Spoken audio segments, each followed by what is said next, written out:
երեկ մենք մարդու իրավունքների պաշտպանի գրասենյակի մոտ էինք ակցիա իրականացնում, նաև հանդիպեցինք պաշտպանի հետ, ներկայացրեցինք մեր մտահոգությունները։ Այդ ակցիայի ժամանակ էլ ես ասացի, որ փաստորեն օր չկա, որ որևէ մեկի տուն չմտնեն, խոզարկություն չիրականացնեն, չկալանավորեն կամ չձերբակալեն, այսինքն բացառիկ օրեր մենք առաջիկայում չենք ունենա եւ գնալով այս ռեպրեսիաները շատանում են, որովհետեւ Նիկոլ Փաշինյանը որոշել է փոքրիկ Հիտլեր խաղալ եւ նացիստական ռեժիմ է ուզում հաստատել Հայաստանում։ Նաև պետք է հիշել, որ նացիստական այս ռեպրեսիաներն էլ միանգամից չեն հաստատվել, այդ ռեժիմը տեղի ունեցել այսպիսի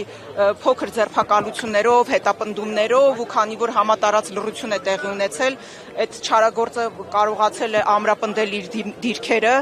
եւ թե վերջում ինչ տեղի ունեցավ, արդեն պատմությունից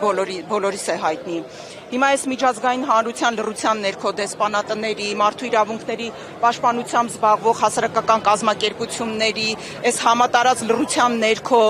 կամ այսպես կողքից Նիկոլ Փաշինյանին սատարելու